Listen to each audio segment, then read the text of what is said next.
Hello friends, आज हम बात करने वाले हैं एक ऐसी बीमारी के बारे में जिसे एसएलई या लूपस कहा जाता है। और ये जानना बहुत ज़रूरी है कि इस बीमारी के वो क्या लक्षण हैं। आज हम उन 11 लक्षणों की बात करेंगे जो एक लेमैन या एक नॉर्मल इंडिविजुअल के तौर पर भी आप पहचान सकते हैं, जिनके होने पर, जिनमें से एक या एक से ज़्यादा के होने पर आपको तुरंत रूमेटोलॉजिस्ट को दिखाना चाहिए। पहला जो लक्षण है वो है बटरफ्लाई रैश। जी हाँ, एक खास तरह का रैश जो फेस पर होता है, जो धूप में जाने पर ज़्यादा कॉमनली देखा गया है, जो लाल होता है, इची हो सकता है, पेनफुल भी हो सकता है और धूप से शेल्टर में आने के बाद भी बहुत घंटों तक रह सकता है। इस रैश की खास बात होती है कि हम सबका यहाँ एक नेजोलेबियल फोल्ड होता है जो ये रैश उसको स्पेयर करता है। जी हाँ, तो जब ये रैश होगा तो ये क्लासिकली यहाँ पर एक बटरफ्लाई शेप में होगा, लेकिन इस एरिया को इन्वॉल्व नहीं करेगा। ये समझना इसीलिए ज़रूरी है कि और भी बहुत सी स्किन की बीमारियाँ होती हैं जिनमें इस तरह का रैश मिल सकता है, जैसे एक्ने की प्रॉब्लम, रोजेशिया की प्रॉब्लम, और बहुत से लोगों को धूप में जाने पर एलर्जी, जिसे फोटो सेंसिटिविटी कहा जाता है, तब भी ऐसा रैश मिल सकता है। लेकिन उन सब स्थितियों में यहाँ पर भी रैश दिखेगा, इस एरिया की कोई स्पेयरिंग नहीं होगी। दूसरा जो लक्षण है वो है हेयर फॉल। देखिए, ये समझना बहुत ज़रूरी है कि विंटर्स में वेदर चेंज होने पर अगर आपको कोई इन्फेक्शन हुआ है, थायराइड की प्रॉब्लम है, इन सब स्थितियों में भी हेयर फॉल बहुत ही कॉमन है और अप टिल 100 हेयर्स लूज करना डेली वो एक नॉर्मल फिनोमिनन है। लेकिन इन सब की एब्सेंस में अचानक अगर आपके स्कैल्प में स्मॉल पैचेस में या जनरलाइज सडन हेयर लॉस हो रहा है, आपके हेयर की क्वालिटी डिटेरियोरेट हो गई है, आपके बाल बहुत रफ हो गए हैं, इजीली ब्रेकेबल हैं, और इसी के साथ साथ जहाँ से आपके हेयर लॉस हो रहा है उन पैचेस में रेडिश स्पॉट्स हो रहे हैं, एंग्री लुकिंग रेडिश पैचेस हो रहे हैं, आप आईब्रोज, आई लैशेज लूज कर रहे हैं, इन सब स्थितियों में हेयर लॉस एसएलई या लूपस का लक्षण हो सकता है।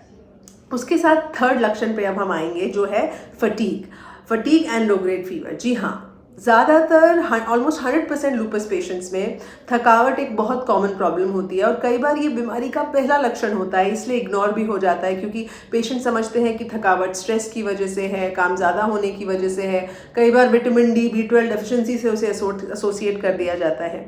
ये समझना ज़रूरी है कि लूपस के पेशेंट्स में जो थकावट होती है वो एक्सेसिव होती है। जी हाँ, पेशेंट ऐसा फील करेंगे कि उन्हें कुछ काम नहीं करना है, उन्हें सुबह उठने में 1 घंटा लग रहा है, थोड़ा भी काम जो पहले वो बहुत इजीली कर लेते थे वो काम करने में उन्हें दुगना तिगना समय लग रहा है, छोटे छोटे एक्सर्शंस में वो थक जाते हैं। उसी के साथ पेशेंट्स एक क्लासिकल डिस्क्रिप्शन देते हैं कि डॉक्टर साहब, हमें फील होता है कि हमें ऑल द टाइम फीवर है। हम जब टेम्परेचर चेक करते हैं थर्मोमीटर पे तो हमारा टेम्परेचर कभी भी हाई नहीं आता, बट हम क्रॉनिकली फीवर जैसा, लो ग्रेड फीवर जैसा फील करते हैं। तो ये जो लक्षण है इसको भी लूपस में कॉमनली देखा जाता है।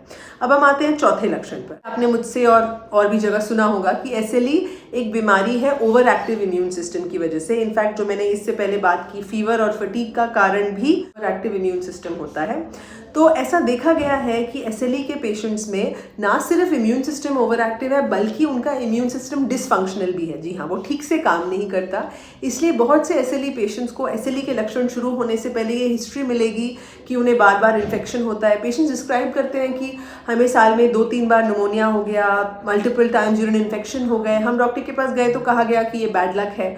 लेकिन ऐसा बिल्कुल नहीं है। अगर आपको साल में मल्टीपल इन्फेक्शन हो रहे हैं, अलग अलग ऑर्गन सिस्टम्स में एंटीबायोटिक्स लेनी पड़ रही हैं और हर कोई आपको कह रहा है कि आपका इम्यून सिस्टम कमज़ोर हो रहा है, इस स्थिति में भी आप रूमेटोलॉजिस्ट को ज़रूर दिखाइए, क्योंकि इसे प्राइमरी या सेकेंडरी इम्यूनोडेफिशिएंसी कहा जाता है। अगर ये प्राइमरी इम्यूनोडेफिशिएंसी है तो ये अपने आप में एक है जिसका इलाज रूमेटोलॉजिस्ट करेंगे या इम्यूनोलॉजिस्ट करेंगे, और अगर ये सेकेंडरी इम्यूनोडेफिशिएंसी है तो कई बार ये लूपस के शुरू होने का पहला फेज हो सकता है, जिसे टाइमली पहचान कर ट्रीट किया जा सकता है। पांचवें लक्षण पर, पांचवा लक्षण है मुंह में और नोज में अल्सर्स होना। जी हाँ, ये अल्सर्स पेनफुल हो सकते हैं, पेनलेस हो सकते हैं, कभी कभी ये क्रॉनिक नॉन हीलिंग अल्सर्स बन जाते हैं। आपने सब कुछ लगा कर देख लिया, खाकर देख लिया, B12 सप्लीमेंट्स, इंजेक्शंस पेशेंट ले चुके हैं, मल्टीपल क्रीम्स लगा चुके हैं, इस तरह के अल्सर्स भी एसएलई का एक स्टार्टिंग लक्षण हो सकता है। और पेशेंट्स के पास सालों की हिस्ट्री हो सकती है कि 2 साल से 3 साल से हमें बार बार नोज में, माउथ में अल्सर्स है, कोई रीज़न नहीं मिल रहा। और आप जब पेशेंट को पूछेंगे तो पेशेंट ये भी बताएगा कि हेयर फॉल भी हो रहा था, थकावट भी रह रही थी, उसके साथ साथ धूप में जाने पे रैशेस भी हो रहे थे। तो ये ऐसे पेशेंट्स में लीडिंग क्वेश्चंस पूछने पर कई बार एसएलई का डायग्नोसिस, जो बहुत साल से बीमारी चल रही होती है, वो इजीली बन पाता है। अगला लक्षण जिसकी हम बात करेंगे, जॉइंट पेन। जी हाँ, 80 to 90% एसएलई पेशेंट्स में जॉइंट सिम्टम्स कॉमन होते हैं। सिमेट्रिक, जी हाँ, दोनों तरफ हाथों में, घुटनों में, शोल्डर्स में, टोज में, जैसा रूमेटॉइड आर्थराइटिस में जैसा जोड़ों में दर्द रहता है, ऐसे लूपस के पेशेंट्स में जॉइंट पेन्स बहुत कॉमन है। अच्छी बात यह है कि लूपस में रूमेटॉइड के मुकाबले जॉइंट में टेढ़ापन काफ़ी अनकॉमन है, लेकिन जॉइंट पेन, स्वेलिंग उनको भी वैसी ही मिल सकती है जैसे रूमेटॉइड आर्थराइटिस पेशेंट्स को मिलती है। बहुत से टाइम ये पेशेंट्स पेन किलर्स खाकर उस पेन को टॉलरेट कर रहे होते हैं, लेकिन उनको एक चीज़ इंपॉर्टेंट है कि एसएलई के पेशेंट में जॉइंट पेन के अलावा हेयर फॉल, मुंह में अल्सर्स, थकावट, ये सब बहुत कॉमन रहेगा और रूमेटॉइड आर्थराइटिस के पेशेंट से बहुत ज़्यादा रहेगा। अगले लक्षण की जो हम बात करेंगे वो है अबनॉर्मल ब्लड टेस्ट। जी हाँ, कई बार आजकल हमने देखा है कि रूटीन हेल्थ चेकअप लोग कॉन्शियस हो गए हैं, जो कि एक अच्छी बात है। कई बार अबनॉर्मल ब्लड रिपोर्ट्स मिलती हैं जिनका कोई क्लियर रीज़न नहीं मिल पाता, तो पेशेंट का WBC लो है, वाइट ब्लड सेल जो इन्फेक्शन से लड़ने में मदद करते हैं, हीमोग्लोबिन लो है, ESR CRP बार बार हाई आ रहा है, पेशेंट के प्लेटलेट लो है, पूछने पर पेशेंट बताते हैं शरीर में लाल लाल धब्बे पड़ रहे हैं, पेशेंट के जो प्रोटीन लेवल्स है कम हो रहे हैं, ग्लोबुलिन लेवल्स बढ़ रहे हैं, लिवर एंजाइम्स ऊपर नीचे हो रहे हैं।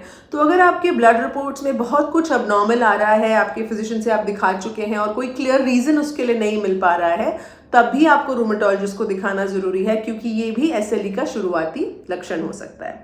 उसके बाद हम बात करते हैं खास सिम्टम एसएलई का, जो 20 से 30% मरीजों में मिलता है। खासकर ये लक्षण पेशेंट डिस्क्राइब करते हैं कि उन्होंने पहली बार या तो नोटिस किया ये विंटर्स में जब टेम्परेचर डिप होता है, या स्ट्रेस के कारण, और इसे कहा जाता है रेनॉल्ड्स फिनोमिनन। तो रेनॉल्ड्स फिनोमिनन में होता क्या है, ठंड या स्ट्रेस के एक्सपोजर में उंगलियां, पैर, हाथ की उंगलियां, नोज, ईयर, जो भी कोल्ड एक्सपोज पार्ट्स हैं, उनमें रेडनेस, उनमें टिंगलिंग, सुनपन और एक्सट्रीम पेन हो सकता है। अब वैसे तो बहुत से लोगों का कहना होता है कि हमें ठंड में उंगलियों में इस तरह के सिम्टम्स फील होते हैं, तो क्या हर किसी को जिसे ठंड में ये हो रहा है उसे रेनॉल्ड है? जी नहीं। रेनॉल्ड्स फिनोमिनन की 3 क्लासिकल स्टेजेस होती हैं, जहां पर फर्स्ट फेज होता है वाइट फेज। तो जैसे ही वो कोल्ड या स्ट्रेस के एक्सपोजर में आएंगे, उंगलियां पेल हो जाएंगी, सफ़ेद हो जाएंगी। उसके बाद आता है ब्लू फेज, जब उस वाइट उंगलियों के कलर चेंज होंगे ब्लूइशनेस में, जो आप देख पा रहे हैं इस पिक्चर में। अगर आप देखेंगे तो मैंने तीनों फेजेस दिखाए हुए हैं। और थर्ड फेज होता है जब ब्लड फ्लो, ब्लड सर्कुलेशन वापस आने लगता है फिंगर्स में, जिसे रेड फेज कहा जाता है। तो ये 3 फेजेस होने चाहिए, इसमें से कम 2 या 3 फेजेस मिलने चाहिए, तभी हम उसे रेनॉल्ड्स फिनोमिनन कहते हैं। रेनॉल्ड्स फिनोमिनन के साथ साथ कभी कभी पेशेंट्स की उंगलियों में घाव बन जाते हैं, डिजिटल अल्सर्स कहा जाता है, और पेशेंट्स इसको, कोई पेशेंट ग्लव्स पहन के, फिंगर्स वार्म करके इस तरह से इसको मैनेज कर रहे होते हैं। लेकिन ये समझना ज़रूरी है कि रेनॉल्ड फिनोमिनन भी एसएलई का एक लक्षण हो सकता है। अब हम आते हैं 9वें लक्षण पर, जो कि थोड़ा सीरियस लक्षण है। सब में नहीं मिलता, बट हाँ 40 से 50% एसएलई पेशेंट्स में मिल सकता है। Chest pain. जी हाँ, अगर आपके चेस्ट में पेन है, खासकर वो पेन जो गहरी सांस लेने पर बढ़ रहा है, आप अगर डीप ब्रीदिंग करना चाह रहे हैं तो उस पेन की वजह से नहीं कर पा रहे हैं, ये इसीलिए होता है क्योंकि एसएलई पेशेंट्स में लंग्स या हार्ट के आसपास इन्फ्लेमेशन होती है, जिसे हम सीरोसाइटिस कहते हैं। तो अगर लंग्स के आसपास होती है तो प्लूराइटिस कहते हैं, और हार्ट के आसपास होती है तो पेरिकार्डाइटिस कहते हैं। इसके कारण चेस्ट पेन हो सकता है, जो पेन किलर्स लेने पर भी नहीं जा रहा है, जो पेशेंट की क्वालिटी ऑफ लाइफ को बहुत इम्पैक्ट कर रहा होता है। अगर ऐसा है तो ये भी एसएलई का लक्षण हो सकता है और तुरंत दिखाया जाना चाहिए। अब हम आते हैं 10वें लक्षण पर।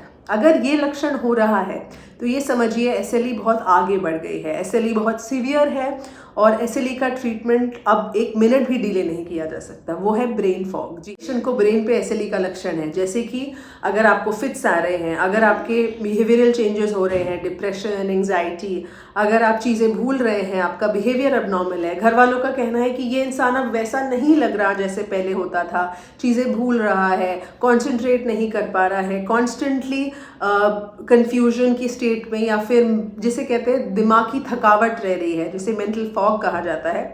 अगर ये सारे लक्षण हो रहे हैं, हाथ पैरों में एक्सट्रीम सुनपन, झंझनाहट, तो ये सारे लक्षण भी एसएलई के हो सकते हैं। इंपॉर्टेंट और अच्छी बात यह है कि अगर ये पहचान लिए जाएं तो ये सभी रिकवरेबल है।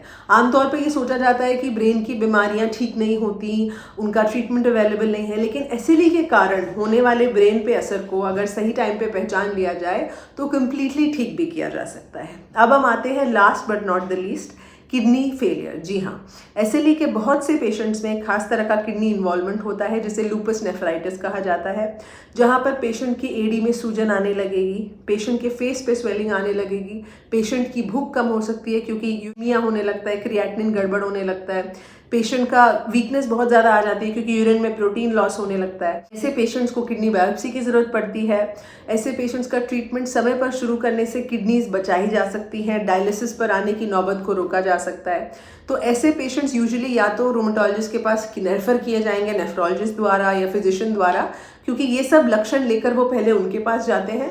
समझना ये ज़रूरी है कि SLE आपने अब देखा 11 लक्षण, जी हाँ 11 बिल्कुल अलग अलग लक्षण, जो अगर आप सोचें तो पेशेंट हो सकता है कि थकावट के लिए फिजिशियन के पास जाए, किडनी के लिए नेफ्रोलॉजिस्ट के पास जाए, ब्रेन के लिए न्यूरोलॉजिस्ट के पास जाए। तो आप समझ पा रहे होंगे ये बीमारी के कितने मुखौटे हैं, ये पेशेंट को कितना कंफ्यूज कर सकती है। लेकिन इंपॉर्टेंट चीज़ ये है कि सही इलाज रूमेटोलॉजिस्ट द्वारा शुरू करने पर इन सभी मैनिफेस्टेशंस को कंट्रोल किया जा सकता है। और ये सारी ही 11 मैनिफेस्टेशन एक ही बीमारी की वजह से है, जो है SLE। तो आपको 11 डॉक्टर्स को दिखाने की या 11 तरह की अलग अलग दवाई शायद लेने की ज़रूरत ना पड़े। SLE के स्पेसिफिक टारगेटेड ट्रीटमेंट से इस बीमारी के सारे लक्षण कंट्रोल किए जा सकते हैं। सो अब अगर आपको या आपके किसी जानने वाले को इनमें से कोई भी सिम्टम्स है, 1 या मल्टीपल, तो प्रॉपर रूमेटोलॉजिस्ट को जिसने DM या DNB कर रखी है ज़रूर दिखाएं।